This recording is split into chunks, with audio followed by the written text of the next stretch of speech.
Olá pessoal, nós não temos um minuto de sossego, né? Mas eu acho que agora acabou. Até as eleições de 2022, nós não vamos ter alterações na legislação que vão impactar as eleições de 2022. Até porque isso tinha que ter acontecido de fato até ontem, né? Hoje, 2 de outubro.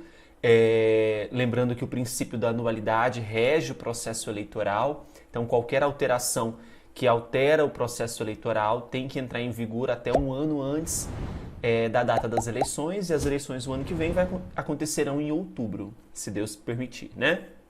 Bom, com isso, ontem, dia 1º de outubro, nós tivemos a promulgação de mais uma lei, uma nova lei eleitoral, a Lei 14.211 de 2021, que aperfeiçoa o Código Eleitoral antigo, que daqui a um tempo, se Deus permitir, né, nós vamos ter aí nós vamos ter o fim desse Código Eleitoral de 65, né, porque nós temos muito texto desse Código de 65 que foi revogado, que não se aplica mais à modernidade eleitoral, não se aplica mais à nossa realidade.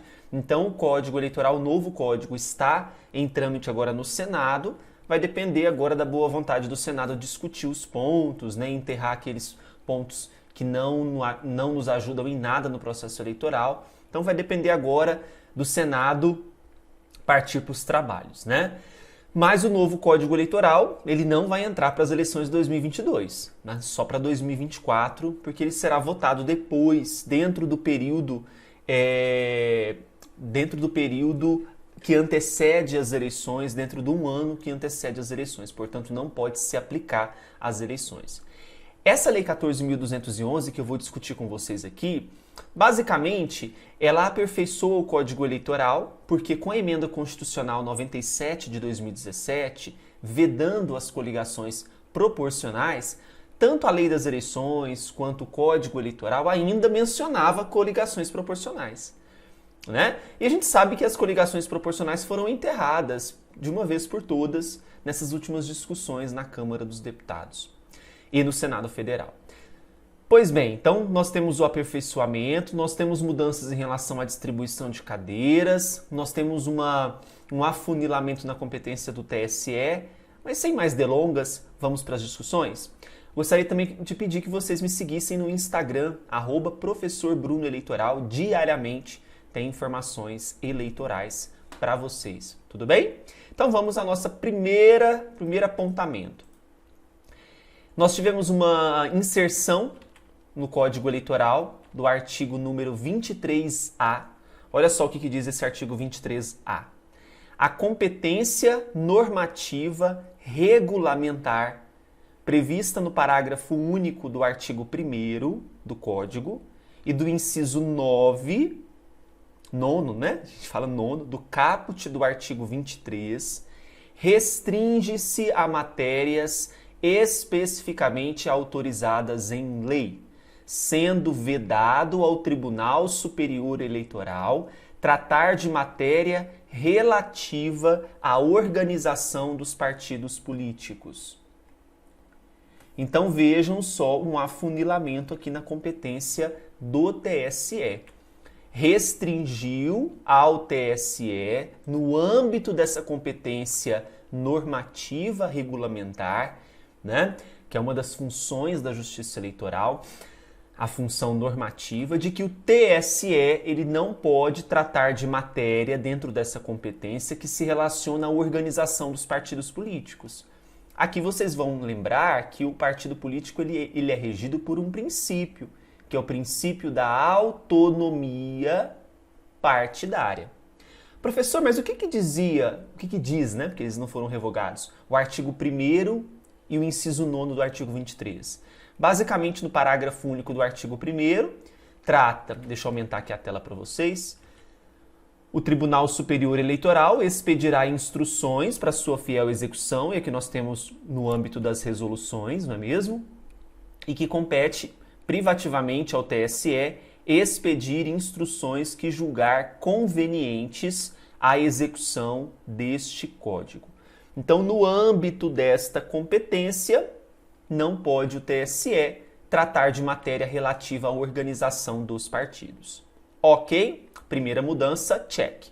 Segunda alteração, Artigo 91, parágrafo 3º, também do Código, coloca que é facultado aos partidos políticos celebrar coligações no registro de candidatos às eleições majoritárias. Então veja, aqui nós tivemos uma inserção desse parágrafo 3º no artigo 91 do Código, mostrando, olha, só pode coligações majoritárias, é facultativo, não é obrigatório. Ok? Bom, próximo. Agora nós temos algumas alterações na questão da distribuição de cadeiras. As primeiras mudanças que eu vou apresentar para vocês é mais de supressão de texto, uniformização com a realidade eleitoral. Então, os artigos 107, onde estavam presentes a palavra coligação, porque nós estamos falando de distribuição de cadeiras no âmbito proporcional, elas foram retiradas. Eu trouxe o texto antigo e taxei a coligação, só para vocês entenderem como que ficará o texto novo, tá? Então, o artigo 107, que diz, né, que determina-se para cada partido, não tem mais o trecho coligação, o quociente partidário, dividindo-se pelo quociente eleitoral o número de votos válidos dados sob a mesma legenda, desprezada a fração. Então, onde tinha menção coligação foi retirado. Artigo 108. Estarão eleitos entre os candidatos por um partido, não tem mais coligação, que tenha obtido 10% no mínimo, né, do quociente eleitoral, que é aquela votação nominal mínima, cláusula de barreira para conseguir preencher uma vaga, né, na primeira distribuição, 10%, ok, não mudou nada, só foi retirado o termo coligação. Artigo 109, agora, pessoal, muita atenção aqui, por quê? Aqui nós vamos ter significativas alterações. O artigo 109, inciso 1º, dizendo que dividir-se-á o número de votos válidos atribuídos a cada partido pelo número de lugares por ele obtido mais um. Isso aqui se refere ao cálculo das sobras. Lembra? A gente faz a distribuição, lá, o quociente eleitoral, o quociente partidário, distribui as cadeiras. Somente participam neste momento os que atingiram o quociente eleitoral. Aí sobrou 2 vagas, eu tenho que partir para a distribuição de sobras. Qual foi a significativa mudança que nós tivemos aqui? Antes, nas sobras, todos os partidos poderiam participar. Hoje não. Hoje nós vamos ter agora a regrinha do 80-20, do parágrafo 2º. Olha só. Poderão concorrer à distribuição dos lugares todos os partidos que participaram do pleito, desde que tenham obtido pelo menos 80% do quociente eleitoral. Então não são todos agora, 80%. E os candidatos que tenham obtido votos em número igual ou superior a 20% desse quociente. Então é a regra do 80-20 para a distribuição de sobras. Não são todos os partidos mais que podem participar, somente aqueles que atingiram 80% do quociente eleitoral e número de votos 20% no mínimo desse quociente. Tem que gravar agora a regra do 80-20 para a distribuição de sobras. Eu vou gravar um vídeo, que eu tinha um vídeo já contemplando o cálculo do quociente eleitoral, né, e do partidário no sistema proporcional. Agora eu vou gravar um novo contemplando essas novas regrinhas. Nos outros parágrafos e incisos aqui foi suprimido basicamente o termo coligação. Agora o foco aqui no inciso 1º, porque o inciso 1º no Código Eleitoral, pessoal, ele estava meio que desatualizado porque teve um julgamento no STF em relação a inconstitucionalidade de um trecho, agora ele foi colocado na sua... como que é visto hoje, né? Então hoje, para a distribuição de sobras, divide-se o número de votos válidos atribuídos a cada partido pelo número de lugares por ele obtido, ou seja, pela quantidade de cadeiras que ele já conseguiu, mais um, isso no denominador. Vou gravar um vídeo sobre isso, mas o foco é esse parágrafo 2º, tá? Se nenhum partido alcançar o quociente eleitoral, então não é mais partido ou coligação, né? Consideram-se eleitos até serem preenchidos todos os lugares, os mais votados, os candidatos mais votados. Vocês estão ouvindo o barulho do passarinho? Gente, aqui em casa tá tendo uns passarinhos que ficam me atentando na hora de gravar vídeos. Então esse barulhinho, ó. Tá ouvindo? É de passarinho. O que eu faço? O que eu faço? Já falei, já conversei com eles, vão para as florestas, para ver o lobo, vai para as árvores, mas não, eles querem ficar em cima do telhado cantando. E na hora que eu tô gravando o vídeo. Tá fácil não. Prosseguindo. Agora na lei das eleições, artigo 6º. É facultado aos partidos celebrar coligações para eleição majoritária, não tem mais a previsão da proporcional, aqui tranquilo. Agora o artigo 10. Cada partido poderá registrar candidatos para a Câmara dos Deputados, deputados federais, Câmara Legislativa, distritais, Assembleias Legislativas, deputados estaduais e câmaras municipais, vereadores, no total de até 100% do número de lugares a preencher, mais um. Não tem mais coligação proporcional, então agora esse é o limite para candidatos, até 100% do número de lugares a preencher, mais um. Portanto, vejam só como que vai ser agora. Vamos imaginar que tem 9 cadeiras. Quantos candidatos que o partido pode registrar? 9 mais 1, 10. Entendeu? Então vai depender do número de cadeiras. Não leva-se em conta mais quantidade de eleitores no município, enfim, todas aquelas regrinhas. O inciso 2º e o inciso 2º, parágrafo 6º, parágrafo 7º, inciso 1º, todos foram revogados, ok? Bom, artigo 15, parágrafo 3º, os candidatos de coligações majoritárias serão registrados com o número da legenda do respectivo partido. Nas eleições proporcionais, artigo 46, os debates deverão ser organizados de modo que assegurem a presença de número equivalente de candidatos de todos os partidos ao mesmo cargo eletivo, então dando voz para todos, né? E poderão desdobrar-se em mais de um dia. Agora a mudança que nós tivemos aqui, a adequação, na verdade, isso aqui já... Deixa eu só verificar aqui se isso já era previsto, porque agora eu confesso para vocês que eu tô voando aqui. Artigo 46, deixa eu achar o artigo 46 aqui. Cadê? Artigo 46, inciso 2º, já previa, né? Na verdade, foi só a supressão do trecho